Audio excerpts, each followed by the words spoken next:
Story time. یہ بولی السلام علیکم، کیسے ہیں آپ سب؟ ہماری آج کی کہانی کا نام ہے بکری کی ضد۔ کیا آپ یہ سوچ رہے ہیں کہ بکری کیسے ضد کرتی ہے؟ تو بقرہ عید پر جب ہمارے گھر بکرا بکری یا کوئی بھی جانور قربانی کے لیے آتا ہے تو وہ نخرے نہیں دکھاتے، کبھی وہ چارہ نہیں کھاتے، کبھی وہ بہت آوازیں نکالتے ہیں۔ جب انہیں چکر کے لیے لے کر جائیں تو وہ چلتے نہیں ہیں۔ اسی طرح کی ایک ضد ہماری آج کہانی کی بکری کر رہی ہے۔ تو چلیں کہانی شروع کرتے ہیں۔ بکری کی ضد۔ شاکر نے ایک دن دیکھا سڑک پر بس جا رہی تھی۔ اس میں بہت سے لوگ تھے، لمبے، چھوٹے، موٹے، پتلے، مرد، عورت، لڑکا، لڑکی۔ اچانک بس رکی۔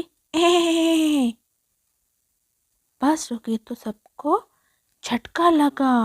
سب جیسے بریک لگاتے ہیں تو سب ہلتے نہیں ہیں گاڑی میں، اسی طرح سے سب کو جھٹکا لگا۔ یہ سارے جا رہے ہیں بس میں، موٹے، پتلے، مرد، عورت، بچے، بڑے، سب ہیں اس بس میں۔ اور یہ کیا؟ بس کے آگے تو کچھ کھڑا ہوا نظر آ رہا ہے۔ دیکھتے ہیں کیا ہے یہ۔ کیا ہوا؟ کنڈکٹر نے پوچھا۔ کیا ہوا؟ لڑکے نے پوچھا۔ بس کے سامنے بکری آ گئی ہے، لڑکی نے جواب دیا۔ ڈرائیور نے ہارن بجایا، پیپ پیپ پیپ پیپ۔ بکری نہیں ہلی۔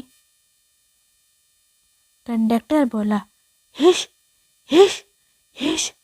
بکری نہیں ہلی۔ پولیس والے نے سیٹی بجائی، بکری نہیں ہلی۔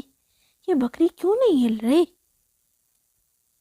یہ دیکھیں ذرا بس سے نکل کے یہ کنڈکٹر ماما ہے یا پولیس ماما ہے، اور سارے لوگ دیکھ رہے ہیں کہ کیا ہو گیا۔